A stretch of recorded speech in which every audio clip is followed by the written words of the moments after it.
헬로 친구들, 시험 잘 치고 있나요? 시험이 골치 아프고 부담되지는 않나요?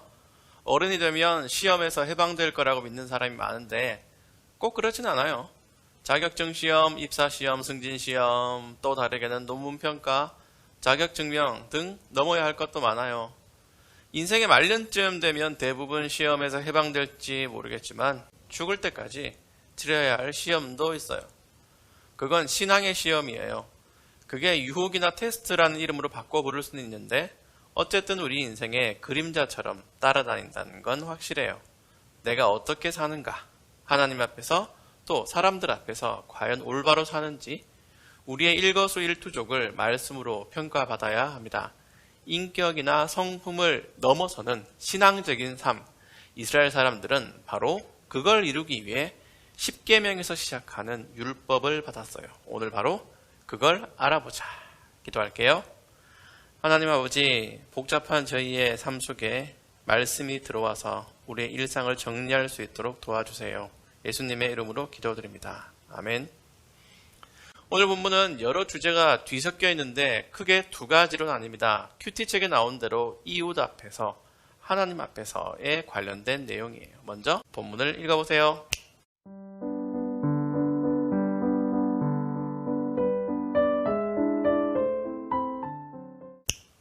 잘 봤지요? 16절부터 27절은 이웃 앞에서 바르게 행해야 할 규칙, 28절부터 31절은 하나님 앞에서 지켜야 할 규칙입니다. 1문단은요, 결혼 사기 금지, 추방해야 할 자들 목록, 받아들여 품어야 할 사람들 목록이 있어요. 1문단에서 주된 내용은 바로 돌봄에 관한 것입니다. 사람이란 존재가 참 이기적이잖아. 현대사회도 뒤처지면 사라지거나 망하는 게 당연한데, 자기만 생각하는 게 당연한데, 기원전 시대에 가나안 땅에서 농사 짓고 밥 먹고 산다는 게 얼마나 힘들었겠어요. 그런데 남을 챙겨야 돼. 그런데도 하나님은 남을 돕고 살 것을 명령하세요. 나그네, 고아와 과부, 가난한 사람을 괴롭히지도 말고 도리어 적극적으로 도우라고 하시죠. 이거 한번 생각해 볼까요? 왜 그래야 하지? 왜 이스라엘은 주변 나라와 다른 방식과 문화로 살아야 할까? 궁리해 봅시다.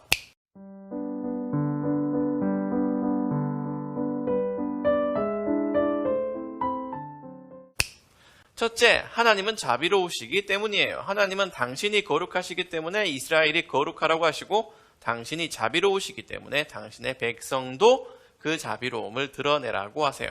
둘째, 이스라엘이 애굽 땅에서 종살이를 했던 경험이 있기 때문이에요. 십계명을 설명하면서 왜 서언이 그렇게 중요한지 얘기했죠. 이스라엘의 조상은 아브라함이지만 새 율법의 근간은 애굽 땅 종되었던 과거사입니다. 이 두 가지 이유는 본래 하나예요. 하나님이 자비로우시기 때문에 이스라엘을 구해 주셨어요.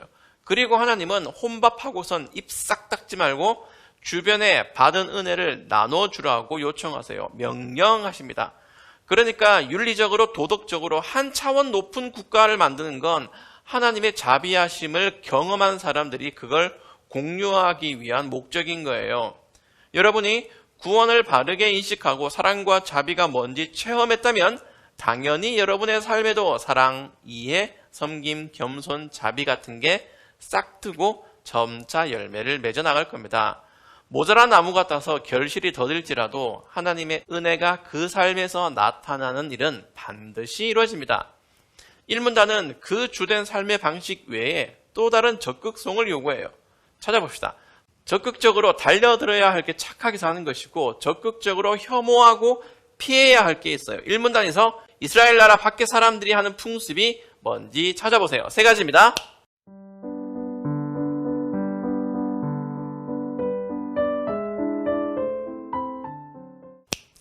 (18절부터) 무당은 살려두지 말고, 19절에 짐승과 잠자리를 함께하는 사람은 죽여버리고, 20절에 여호와 외에 다른 신에게 제물을 바친 자는 없애버리라고 합니다. 이게 이스라엘 나라 밖, 소위 이방인들이 하는 풍습이고 종교입니다. 그런데 여러분, 이건 종교 전쟁을 벌이라는 말씀이 아니에요. 무당, 성도착자, 우생 숭배자, 변태가 이스라엘 사람이면 콱 죽여버리라고 말씀하시는 거예요.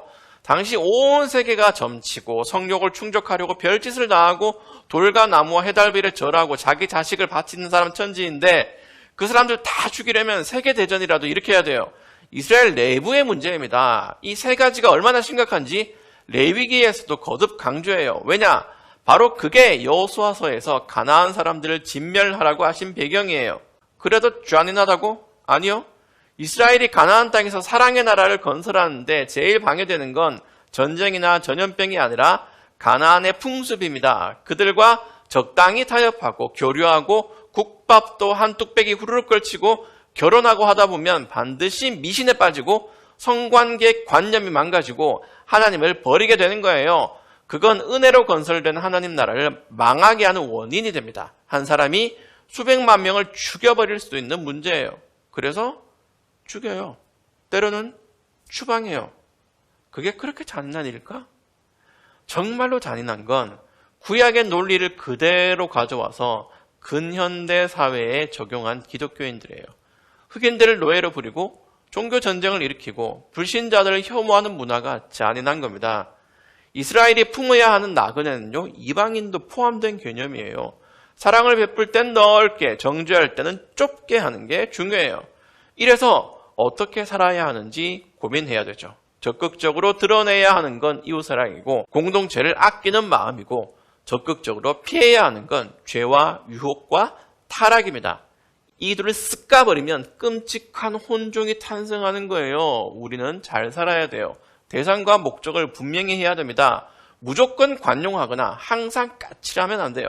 여러분이 잘하면서 그걸 구분하는 훈련을 잘 해야 돼요.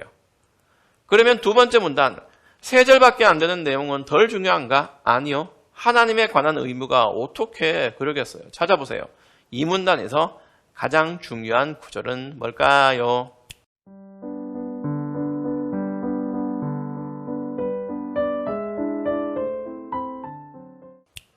둘째 문단은 이웃에 관한 의무를 포함하는 더 넓은 개념을 담고 있어요. 29절 보세요. 처음 추수한 것을 나에게 바치는 일을 미루지 말라. 너희가 거둔 첫 곡식과 포도주를 나에게 바쳐라. 그리고 너희의 맏아들도 나에게 바쳐라. 무슨 뜻이에요? 제물로 바치라고? 아니, 곡식과 짐승은 불태워 바치지만 맏아들을 그렇게 바치면 큰일 나요. 사람은요, 오세겔이라는 금액의 돈을 바쳐야 했어요. 돈으로 때우는 건가? 아니요. 죄는 그렇게 대신해서 값을 치르는 것을 가르쳐주기 위해서, 그리고 돈을 내는 것은 그 맏아들의 인생, 그뿐 아니라 온 가족의 인생을 하나님께 드린다는 의미를 품고 있어요. 뭔가요? 하나님은 그러면 뭘 원하세요? 거룩한 백성의 삶을 원하시는 거죠. 그래서 이 문단은 1문단을 품고 있어요. 그걸 유개념이라고 해요. 하나님 앞에서 사는 삶은 하나님을 사랑하는 삶과 이웃을 사랑하는 삶을 포함하고 그 삶들은 각각 우리 인생의 모든 순간을 순환하는 개념이에요.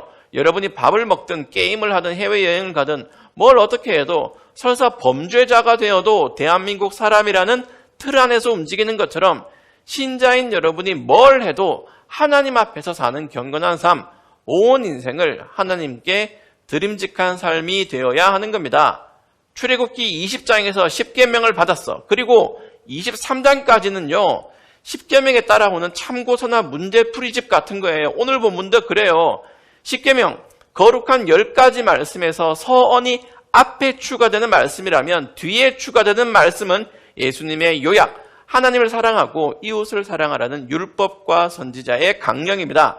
바로 거기서 오늘을 사는 우리의 적용이 시작된다.